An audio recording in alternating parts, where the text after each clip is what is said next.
I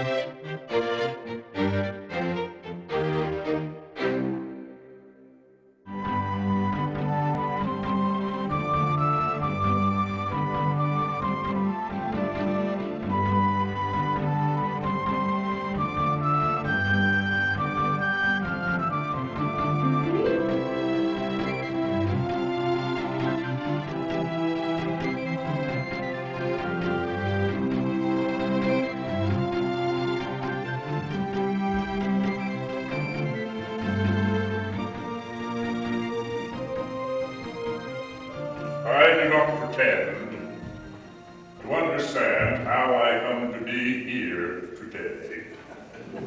What has lured me from my farm at Marshfield near the restless changing sea? Perhaps like some wary fish, I rise to the bait of a too generous speaker's fee. That has lured me thither. No. Is it your wish to bestow one more honor? I am not a candidate for any honor or any office in the gift of the government or in the gift of the people. It is too late to accept that which escaped me, just as it escaped John C. Calhoun and Henry Clay. I have addressed gatherings in the state, but I think never from this platform. My last words, the last words I recall uttering to those gathered at my bedside in Marshfield were, "I still live." Apparently I was not in error. A very little girl once asked, Mr. Webster, are you the great man who made the big dictionary?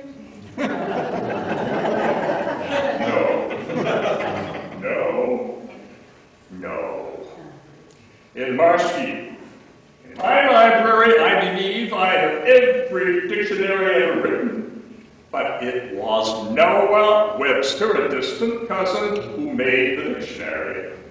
I once endeavored to persuade an elderly gentleman that Noah made the dictionary. He said, "No, he didn't. You can't fool me. It was Noah who built the ark."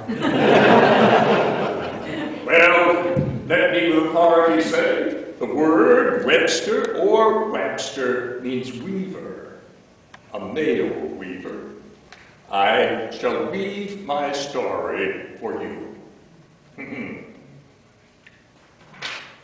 My father, Ebenezer Webster, was born in 1739 in East Kingston, New Hampshire. His father had married a Susanna Batchelder, and it is to her we are indebted for most of the little sense and character which belongs to us. My first clear and distinct impression of father was when he was 50. He was tall, 6 feet erect, with a broad and full chest, hair still of an unchanged black, and eyes of brilliant black. He had a decisive air and bearing, partly, I suppose, the effect of his early soldiering. He was during the Revolution. He was twice placed as guard over General Washington.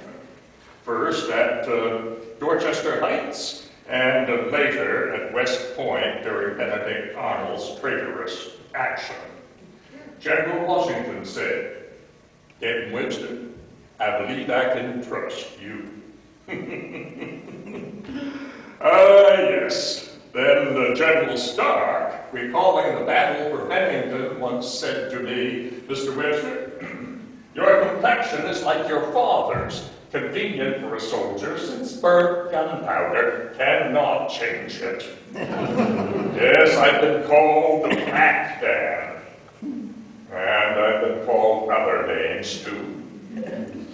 Father built his log cabin near the center of the state in Salisbury, a little beyond any other. When he lighted his fire, his smoke ascended nearer the North Star than that of any other of His Majesty's New England subjects. His first wife bore 5 children, 3 of whom survived. Oh, those early settlers, they suffered much. When she died in March of '74, a neighbor's good wife said, "Eddie, have you heard of Nabby Eastman? She's up from below right now visiting relatives. She knows what life is. Go home, put on your Sunday suit, and ride on over." Well, Abigail Eastman was 37 when they married that August. Father brought her home to meet his children, Susanna, David, and Mahitable, where he maintained a tavern near the Merrimack River. Together, the two of them had 5 more children: Mahitable, Abigail, Ezekiel, Daniel, and little Sarah. I was born January 18, 1782. Not to my eternal regret in that log cabin, though my elder brothers and sisters were. Father maintained a tavern, as I say, near the Merrimack River, 20 miles south of Concord. And here I found myself, here in the meadowland, here with rough hills hanging over. Here was the scene of my earliest recollections. I cannot recollect a time when I could not read the Bible. I recall I bought a cotton handkerchief with the Constitution of the United States printed on its 2 sides. From this I learned either that there was a Constitution or that there were 13 states. I recollect no great changes till I was 14. Mother, God bless her, always said, "Daniel, you will come to something or nothing." And she was not sure which. A great deal of the time I was sick and when well exceedingly slender. I was fond of poetry. Read what I could get to read, went to school when I could, and when not at school was a farmer's youngest boy, not good for much for want of health and strength, but I was expected to do something. One day I was put to mowing in the meadow, and I made bad work of it. My side was sometimes in the ground, and sometimes over the top of all the grass. I complained that my scythe is not hung right. Various attempts were made to hang it better, till at last Father said, "Hang it to suit yourself." So I hung it on a tree and said, "There, that's just right." Joseph, my elder brother, said, "Father will send you to college to make you equal to the rest of the children."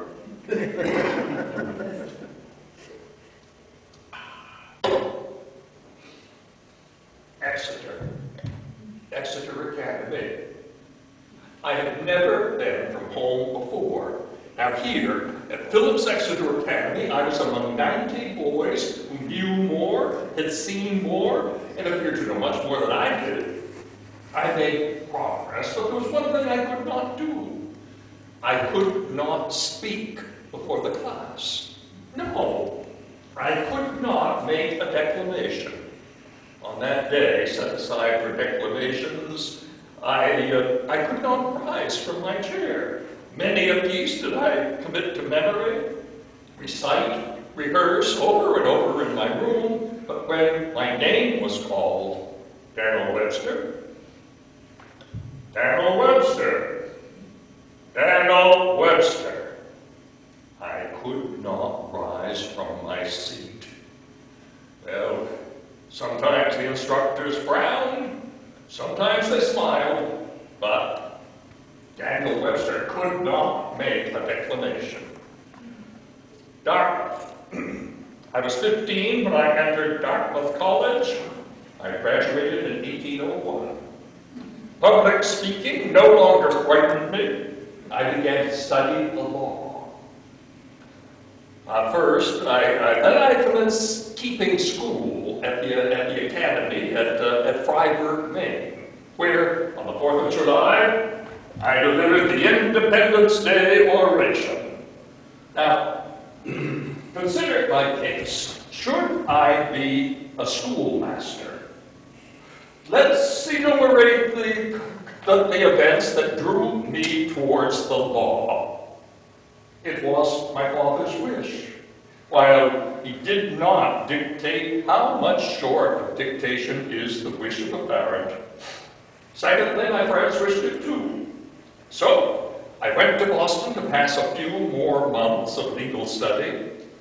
Now, Christopher Gore, Esquire, had just returned from England, and he had rooms in Scully's building, and as yet, he had no clerk. What you suggest seems reasonable. Reasonable?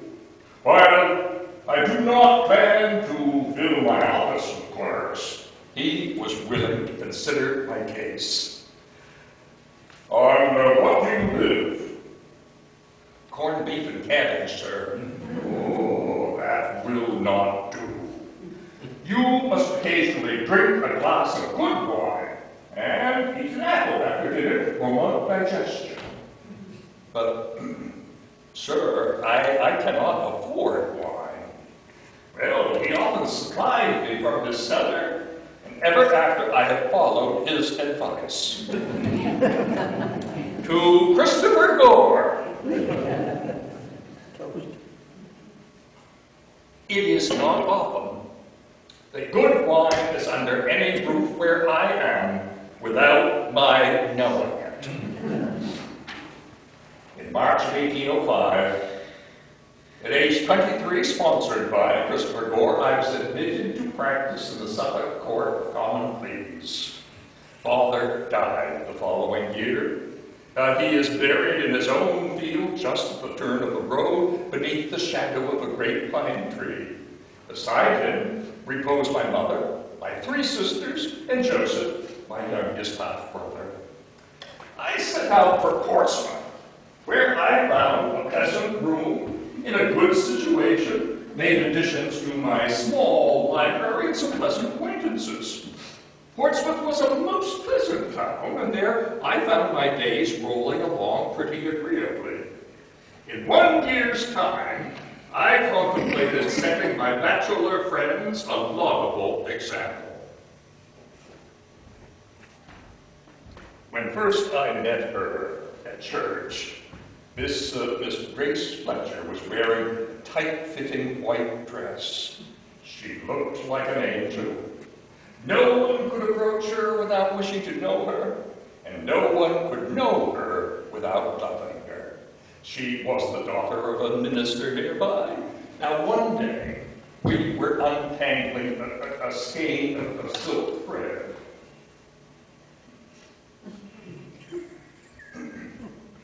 Miss Fletcher, Grace, we have been engaged in tying knots. Let us see if we can now tie a knot which shall not come untied during our lifetime. Well, we became engaged, soon were married. First, we rented on Vaughan Street in Portsmouth, and later we purchased our home at the corner of Court and Pleasant Streets, where 2 children were born to us. For almost 9 years we lived in Portsmouth, and we were happy there. Often I entertained my guests reading to them the plays of Shakespeare. Out, brief candle, night's but a poor player, a walking shadow that struts and frets his hour upon the stage, and then is heard no more. Yes, I should have been an actor. Often I was told I should go upon the stage, one of the several places I was told to go. In 1812, the war with England commenced. Occasionally, indeed, I always felt an interest in politics. I made 4th of July orations at Hanover, Freiburg, Salisbury, Concord, and in Portsmouth. In August, I addressed an anti-war paper, the Rockingham Memorial, to President Madison in protests against actions and policies which had led us into war. This resulted in my being elected New Hampshire's representative to Congress. Taking my seat in Washington at the special session in May, I went to make my vow to Mr. Madison. I did not like his looks any better than I liked his administration. And I did not like Washington. Even spring weather, the great dismal, can be oppressive. The streets were rutted paths where the pigs wandered and wallowed. No hotels, a few adequate boarding houses. The scrawny trees Mr. Jefferson had planted did not cast much shade. At next winter's regular session, I was told more ladies would be present. By July, the heat was the most I had ever experienced. I returned to the Atlantic breezes of the New England seacoast. Then, in December, set out once more for Washington. A tedious and unpleasant journey of 11 days. Upon arrival, I learned of the great fire in Portsmouth, which had destroyed my home and all I possess. I hasten to add that the safety of family compensated for any loss. In that conflagration, more than 200 buildings were destroyed. Now, we had no insurance upon house or furniture, and all my books were gone.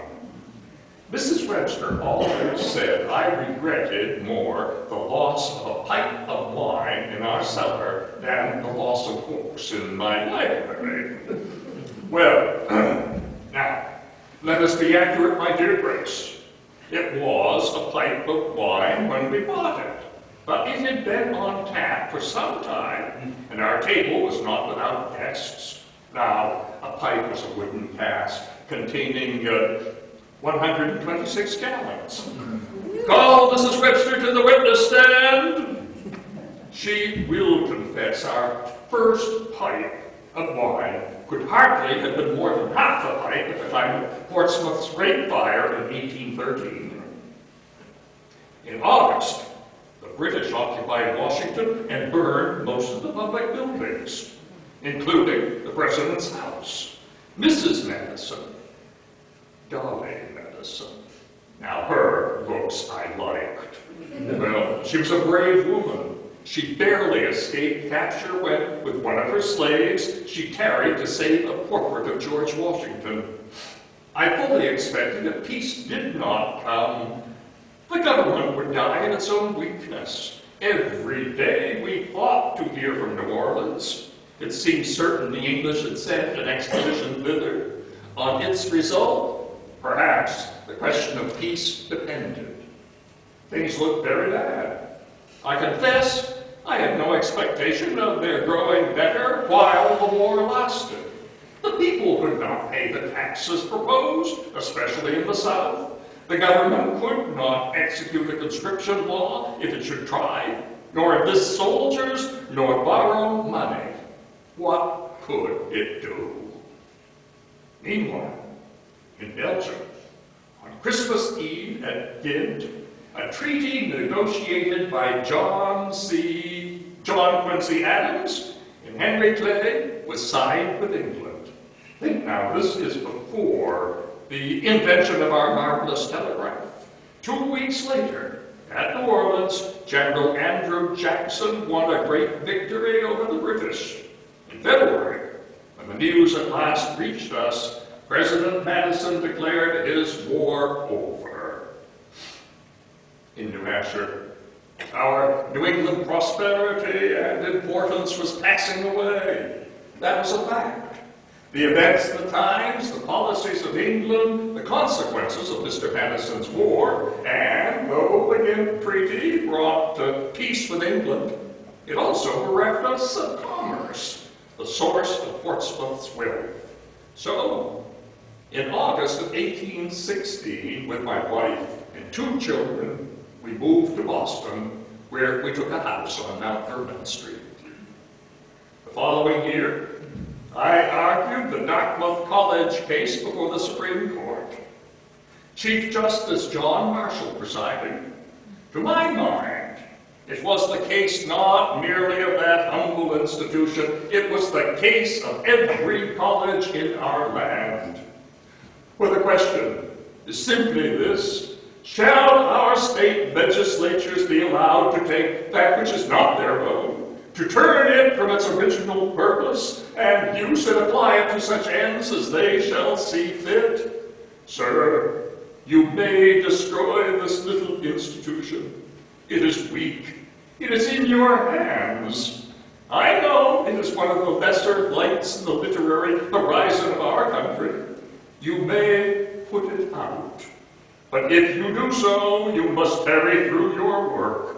You must extinguish one after another all those great lights of science which for more than a century have thrown their radiance over our land.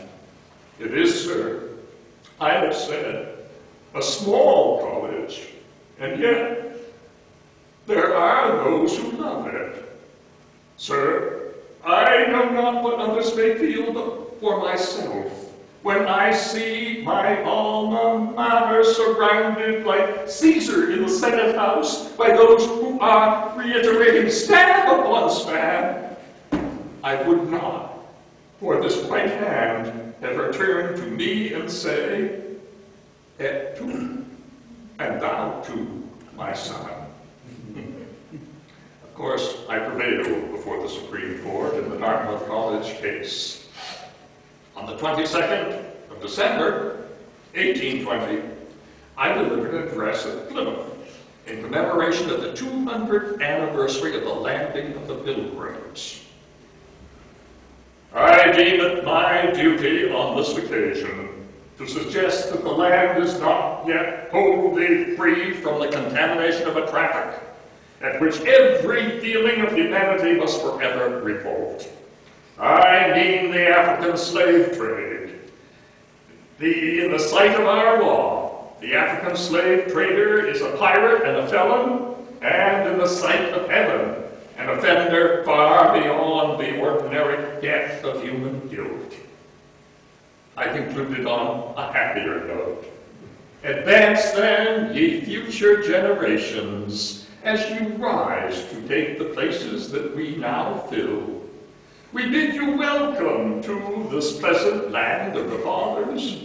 We bid you welcome to the healthful skies and the verdant fields of New England. When Massachusetts sent me to the 18th Congress, the congressional salary was only $1,800. My friends took up a collection, a subscription, as was to be so often the case, that allowed me to represent the interests of my constituency. In Washington, Mr. Clay's popularity was great. When Maine joined the Union, it was Henry Clay, as Speaker of the House, who guided the Second Missouri Compromise through Congress, admitting our neighbors a free state and allowing Missouri to continue the peculiar institution, while forbidding slavery in the territories north of the line 3630. Now, a part of each summer, I spent hunting and fishing on the Cape Cod at Sandwich. Now, various commercial enterprises had located there, and game had thinned to the point where no good sport could be had. It was suggested that I apply to a Captain John Thomas at Marshfield, where there was an abundance of game, and so I did. We set out in a shay from Boston, young Daniel and Julia, part of our happy journey.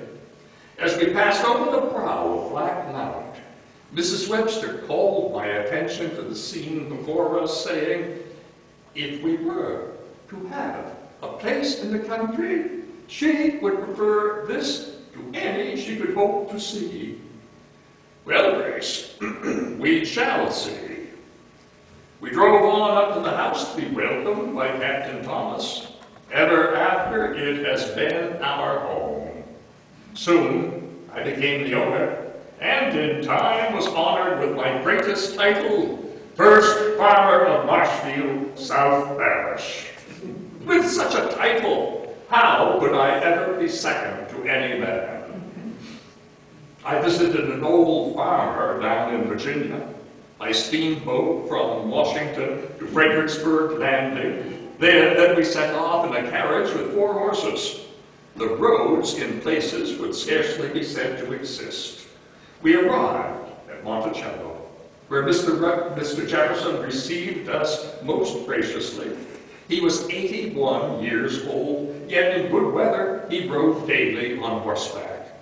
We visited the buildings of the university, which was soon to open. Mr. Webster, sir, I do not favor your Missouri Compromise. The division of slave state from free state is like a fire bell in the night. A geographical line, once conceived, can never be obliterated. I enjoyed our conversation about the old Congress and the Revolution. His field of knowledge was immense. I used also to visit President John Adams at his home, Peacefield in Quincy, a few miles from Marshfield. In the very month preceding his death, I found him reclining on a sofa, being fanned by one of his relatives. I hope the President is well today? Mr. Webster, I have lived in this frail old tenement a great many years, and from all that I can learn, my landlord doesn't intend to repair it. Well, he'd been asked to make a speech to commemorate the 50th anniversary of the signing of the Declaration of Independence. No, I will not, but I will propose a toast. Independence forever. That is all. I will not add one word. President Adams died on the 4th of July, within hours of the death of President Jefferson. They made their peace with one another. Independence forever. So, in August 2nd, 1826, Faneuil Hall, for the first time, was draped in mourning, and soon filled to overflowing. The great doors were closed. Outside in the marketplace, the crowd grew restless. Their agitation marred the solemnity of the occasion. I advanced to the edge of the platform and said, "Let the doors be open." The people could see in. They saw that there was no room, and they grew silent. Adams and Jefferson are no more. On our 50th anniversary, the great day of national jubilee, in the very hour of public rejoicing, in the midst of echoing and re-echoing voices of thanksgiving, while their own names were on all tongues, they took their flight together. They have died on the anniversary of liberty. Adams and Jefferson are no more. The next year, the people of Massachusetts transferred me from the House of Representatives to the Senate. Yielding to their will, I did not expect to find my situation so agreeable as that which I left. Now, Mrs. Webster inherited all my travels, was my constant companion. Now, when we set out for Washington, her health was not good as we left Washington, and the journey increased her debility.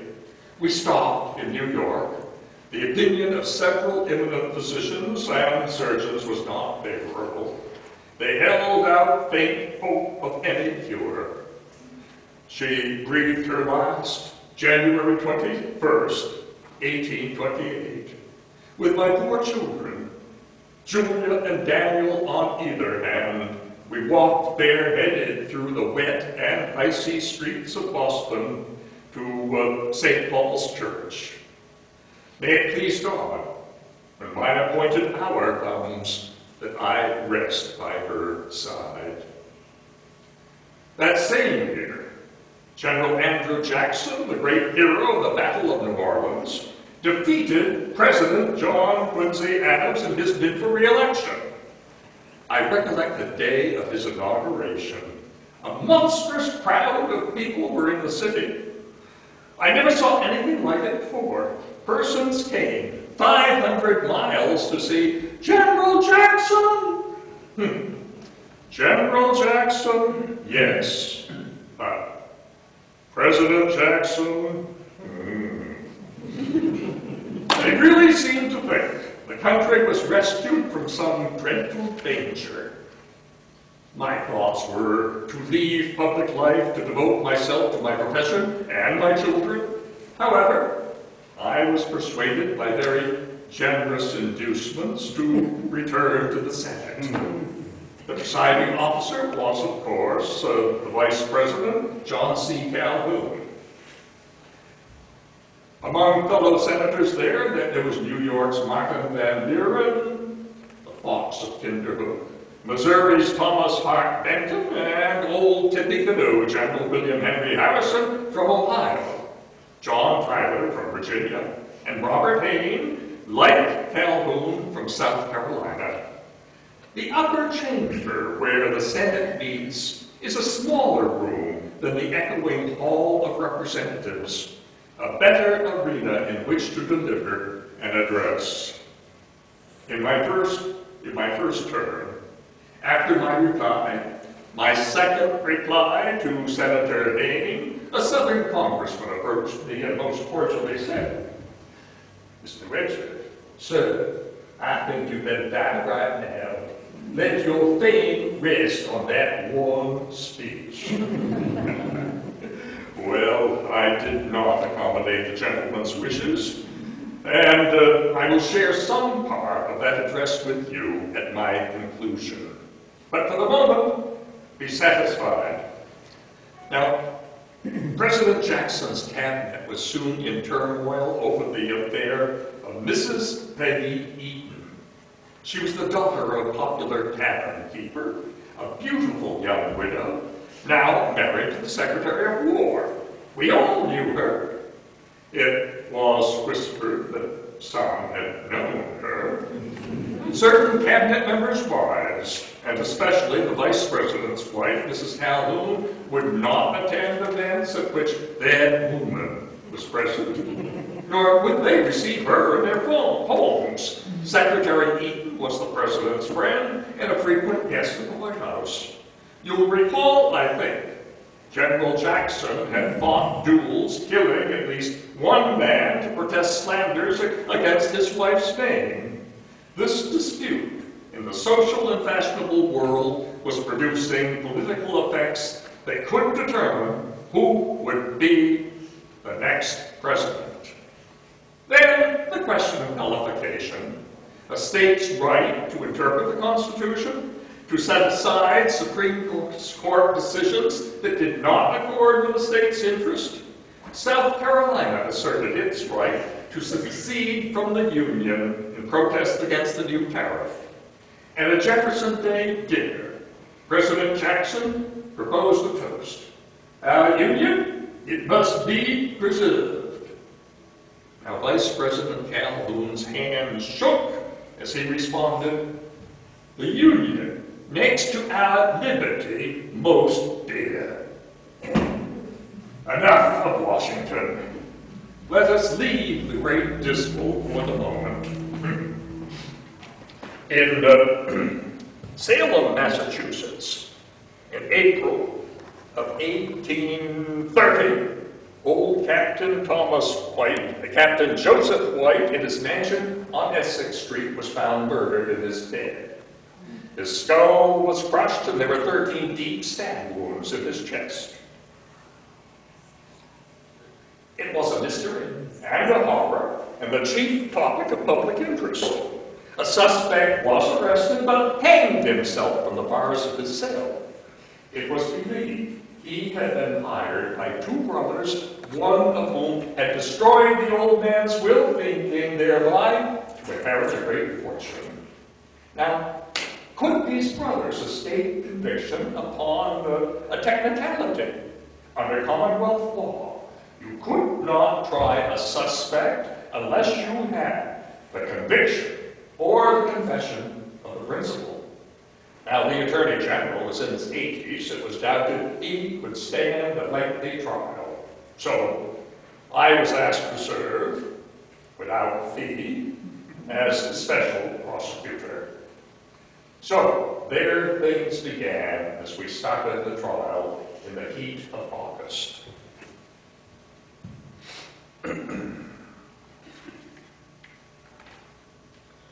Gentlemen, a most extraordinary case.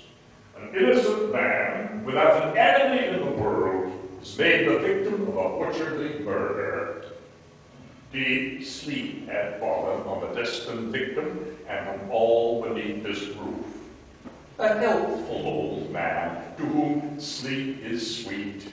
The first sound slumbers of the night held him in their soft embrace. The murderer enters through a window, already prepared. With stealthy foot, he traces the lonely hall, half lighted by the beams of the moon.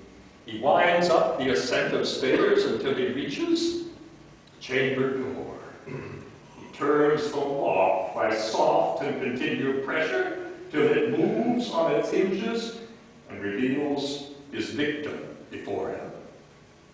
The face of the innocent sleeper is stern, but the beams of the moon, resting on the gray locks of the aged temple, show the murderer where to strike. The fatal blow is given. The victim passes from the repose of sleep to the repose of death. To make sure work, he plies his dagger, although it is obvious that all life has been destroyed by the blow of the bludgeon. He explores the wrist for a pulse. It beats no longer. It is accomplished. The deed is done. Well, he retraces his steps to the window, passes out through it as he came in, and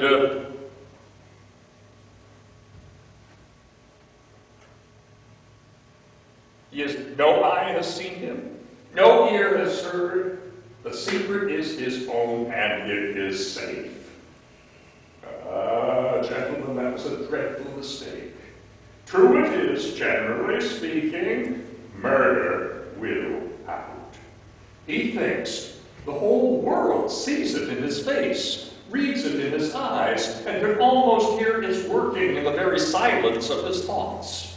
When suspicions and the net of circumstances begins to entangle him, the fatal secret struggles with even greater violence to burst forth. It must be confessed. It will be confessed. There is no refuge from confession but suicide. And suicide is confession. Well, the verdict. One juror entertained doubts. Well, another jury was at once impaneled, and guilty verdicts were returned. Both brothers were executed. Justice was served. Re-elected to the Senate in 1833, I was obliged to send a note to Nicholas Biddle reminding him that my retainer had not been renewed or refreshed as was usual. And it may be, if you want my interest to continue, to send me the usual retainers. All reports indicated Henry Clay would obtain the Whig nomination for president. So in a message to the people of Massachusetts, I asked them to withdraw my name. They said, however, General William Henry Harrison received the nomination. They said our Whig wagon would begin to roll once we got the clay from our wheels. The cry was Timmy Canoe and Tyler too, log cannons and hard cider. I was called to speak in over a dozen states. In Vermont, addressing a gathering on the eastern slope of the Green Mountains at Stratton, I recollect mounting a stump. Fellow citizens, I have come to meet you among the clouds. A few days later at Saratoga, the platform I was standing on collapsed and I fell to the ground some 7 or 8 feet below.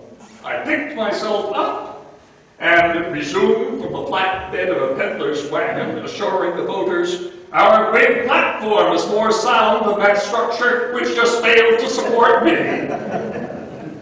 General Harrison defeated President Van Buren in 1840. We sent the Flying Dutchman home to Kinderhook and sang the old general into the White House. With Harrison our cause is won, no treachery can confound her. Come join the run with Harrison, log cabins and hard cider. Well, General Harrison had indicated that he wanted me in his cabinet as Secretary of State. Since the general was busy with appointments and meetings with office seekers, I had sketched out some remarks for his inaugural. I was surprised to learn he'd composed his own. I asked if I might read his address, and gladly he gave it to me and asked to read what I had written. We exchanged documents. The next morning, why, Mr. Webster, if I should read your speech, everyone would know that you had written it. Now, while mine is not so suitable as yours, this is the only official paper which I propose to write, and I must deliver my own instead of yours. Well, the general's speech, longer than any previous inaugural, dealt mainly with Roman history. It had much to say about the states of antiquity and Roman proconsuls. Indeed, the word proconsul was repeated many times. His address had no more to do with our government than a chapter of the Koran. Reluctantly, General Harrison allowed me to make just a few modifications. I spent the greater part of a day getting some things in that were out and getting some things out that were in. By noon, I managed to kill off 17 Roman proconsuls, as dead as smells every one of them. Now, President Harrison took a chill at his inauguration while delivering that address. He died of pneumonia after just 1 month in office. Never before had a president died in office. An official announcement was drafted by the cabinet, sent to Vice President Tyler, delivered by Daniel Fletcher Webster, Chief Clerk of the State Department. Unlike the rest of the cabinet, I did not resign. There was increasing disagreement between Mr. Tyler and Henry Clay. In 1842, I concluded the treaty with Lord Ashburton that defines our northeast boundary of Maine between the United States and Canada. Then, I retired from the State Department and remained in private life until 1845, when Massachusetts once more sent me to the Senate. 1847, alone at Christmas in Washington, when, with our cook, Monica McCarty, when Mrs. Webster, or the second Mrs. Webster, I met and married Miss Caroline Leroy in 1829. We were setting up housekeeping in Washington and applied to an office for servants, especially for a cook. They sent us a young woman, Monica McCarty, not more than 20, a professional cook, and a slave, owned by a judge of the circuit court. It was usual for owners of slaves to hire them out for service, just as they would their horses or oxen. Mrs. Webster was very pleased with Monica, and the judge proposed to sell her to us. Now, I could not, for any consideration on earth, ever be the owner of another human being. I asked if I might purchase her freedom. The judge said, Why, she's worth $1,000. I'm sure she is, sir, but to you, Senator Webster, you may have her for $600 with the opportunity for easy payments. I gave him $100 down payment with my note for $500 more, and at once put upon record papers making Monica a free woman. It was our agreement that she would pay me out of her wages, but we've let that lapse. Mrs. Webster taught her to read. Monica's crab cakes are famous. She's been part of our household ever since. In the election of 1848, I could not support the Free Soilers, no, and I was compelled to decline the vice presidency under yet another general, Zachary Taylor.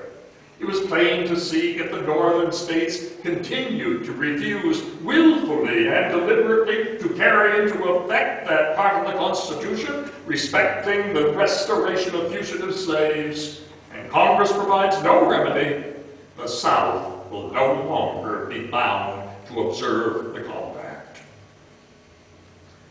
I recollect one January night, 1850, at Washington. The snow was falling. Henry Clay came to see me. At his age and his condition, he should not have been abroad. That day, Zachary Taylor, in a message to Congress, had asked to admit California to the Union as a free state. There was no mention of New Mexico, nor disputed Texas boundaries, nor the issue of fugitive slaves, nor even the slave trade in our capital city. Mr. Clay sought my help. He hoped for one last compromise to save the Union. His principal points were: 1. Admit California as a free state. 2. New Mexico and Utah will exist as territories with no provision for or against the peculiar institution. Of course, this was contrary to the Wilmot Proviso, whose very purpose was to prohibit slavery in any new territory. But Clay said, all is based upon mutual concession. He went on. 3. Texas will cede territory to New Mexico, but will be compensated for it. I go for compromise wherever it can be made. 4. The slave trade will be abolished in our capital city. And 5. The fugitive slave law. Clay said, life itself is a compromise between death and life until the great destroyer finally triumphs. The fugitive slave law will be enforced and strengthened. I saw Senator Clay to the door. He stepped out into the drifting snow. He introduced his resolutions to the Senate. Then, on February 5th, supported them in a speech of great power. Well, on the 4th of March, Senator Calhoun had prepared an address, but he lacked the strength to read it. It was his last effort. He sat in his chair, and I watched his face while it was read for him by the senator from Virginia. 3 days later, I took the floor on the 7th of March, 1850. I wish to speak today, not as a Massachusetts man, nor as a Northern man, but as an American and a member of the Senate of the United States. I ask for tolerance, for we live in the midst of strong agitations surrounded by dangers to our institutions of government. I speak for the preservation of the Union. Hear me for my cause. The Senate chamber was crowded. Vice President Fillmore presiding. I could see Senators Clay and Benton, Sam Houston, Jefferson Davis, Senators Hale, Seward, and Chase, and Stephen Douglas. I looked about for Mr. Calhoun. The absence of the distinguished senator from South Carolina is regretted. Only the gravest illness would keep him from his seat in the chamber today. An almost ghostly figure in a black cloak struggled to his feet. The senator The senator from South Carolina is in his chair. My address that 7th day of March was a short speech, lasting, I am told, just over 3 hours. I reviewed the recent war with Mexico, the discovery of gold on the lower branch of the Sacramento River, and which so inflamed the spirit of immigration toward California and their desire now to become a free state. I reviewed the just complaints of the North and the South, and of the need under our Constitution to support the fugitive slave law. Then, sir, there are these abolition societies. Everything these agitating people have done has been not to set free, but to bind faster the slave population of the South. Peaceable secession is an utter impossibility. Is the great Constitution under which we live, covering this whole country, is it to be thawed and melted away by secession as the snows on the mountain melt, disappear, and run off? No, sir. I see as plainly as I see the sun in heaven what that disruption must produce. War, and such a war as I will not describe in its twofold character. Senator Calhoun, dying nearby at Mr. Hill's boarding house with his last breath, said, "The South, the poor South, God knows what will become of them." We were born in the same year. Mr. Calhoun had been in public life so long, a vast majority had no conception of any Congress without him. The great destroyer triumphs. In a series of separate bills, Mr. Clay's compromise passed the Senate. The Union stands firm. Now, my poor speech launched forth was a good bit tossed upon the waves. Senator Seward spoke of a higher law than the Constitution. I knew no higher law. My part was done. I could sleep soundly.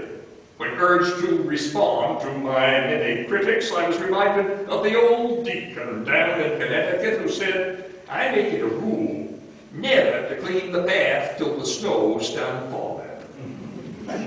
Well, President Tyler was stricken on the 4th of July. I could have been his vice president. He died on the 9th of July. If he had lived, we should have had civil war. I thank God Mr. Fillmore favors the compromise. Most, but not all my friends stayed with me, yet the storm did not cease, and I never cleaned the path. You know, I've tried to ignore, yet I cannot. The poem, perhaps you have read it. It is understood I am the subject of Mr. Whittier's poetry. I'll read to you the final verses from Ichabod by John Greenleaf Whittier. Of all he loved and honored, not save power remains. A fallen angel's pride of thought, still strong in chains. All else is gone, from those great eyes the soul has fled. When faith is lost, when honor dies, the man is dead. Let me tell you of my fall from a carriage one Saturday morning in May of this year, 1852. The more I think of it, the more I marvel that I am among the living. I had set out with my secretary, Mr. Landman, in a large buggy, or more properly speaking, an old-fashioned phaeton, open in front with 2 horses. About 9 miles from home, the king bolt, or the transom bolt, which connects the front wheels to the rear wheels, broke and threw us both out headlong. My head hit the ground with no great injury, except a little scratching at the forehead. It was not true, as one paper reported, that I lost my senses even for an instant. It is true. But after I had walked to a house, a chill came on, which made my teeth chatter and caused a shivering of the whole body, which I am told is not uncommon in such cases. And then, for a moment, my eyes swam and I felt dizzy. Have I, wife, son, doctor, friends, are you all here? Have I, on this occasion, said anything unworthy of Daniel Webster? Daniel Webster. By month's end, I was back in Washington. Yes, I still live. A few days after the Baltimore Whig Convention, the great destroyer again triumphed when Henry Clay, in his 76th year, joined the great majority. He knew it, and I know our Whig candidate, another general, Winfield Scott, will not get the vote. It is the end of the party, so much for that. Now the country shall have a New Hampshire man for president. At last, a Democrat, Franklin Pierce, or Peirce, as some will have it. I know that is where we Whigs shall field him. Now, I travel back and forth to Washington as my hay fever dictates. This seasonal catarrh induces fits of sneezing and nose blowing, and when the sun is bright, I am obliged to avoid going out. One advantage of my condition, I am excused from reading newspapers, especially the abolitionist press. I look for some relief in October. By the strictest of regimen, my physician says I will recover. But he reminds me at 70 years of age it will require time. Well, I am conscious of having detained you, and the Senate much too long. I profess, Senator Hayne, in my career to have kept steadily in view the preservation of our federal union.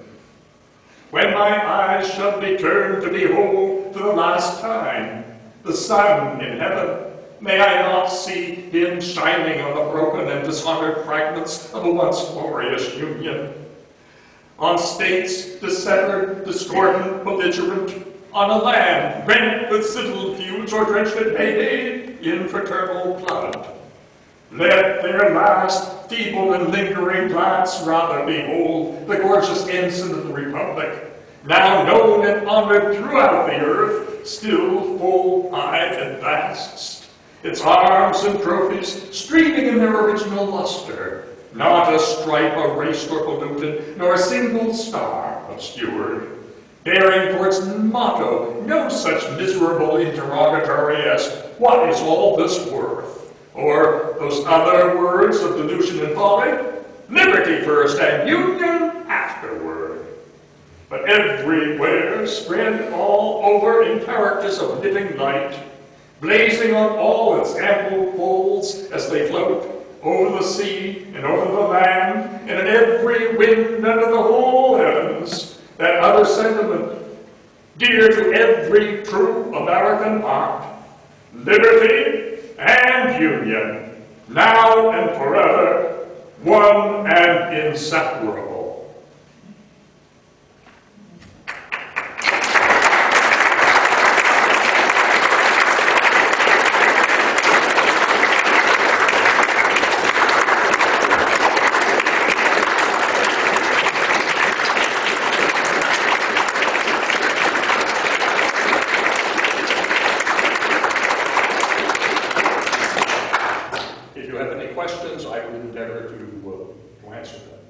Mr. Webster has left the building. This is Jim Cook.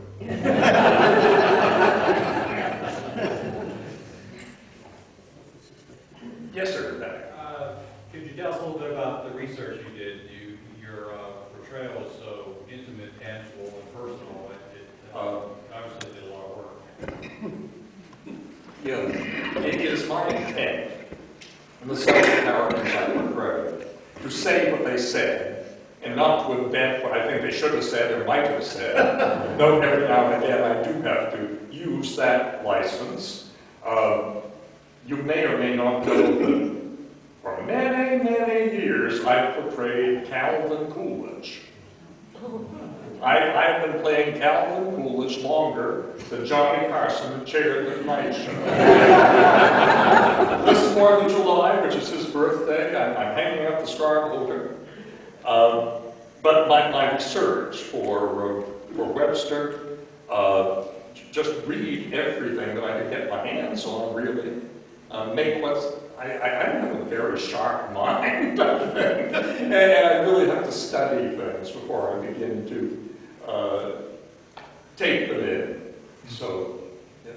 There are many, many helpful books out there. Remini's book on Webster may be the best. Yes, sir. The Webster House, on the side of the road when you drive to Brent Rock, I always remember it when my folks were taking us to the beach. Is that the actual house he lived in, or is it a big rock? Oh, here in Marshall. In Marshall. Marshall, that's what I mean. Yeah. No, the original house burned 1880 something. Oh. This house was built, the existing house was built on the foundation of the old house. Oh, I see, okay. This side is winning, eh? Yes, ma'am. Yeah, Mr. Webster, put yourself in the future, 2015. How do you feel about taking Andrew Jackson off the $20 bill? Well, I'm surprised he's there at the first.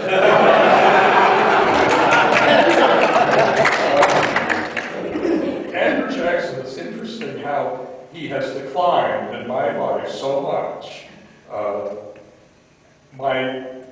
The two characters I plan to devote my attention to are Webster and John Quincy Adams.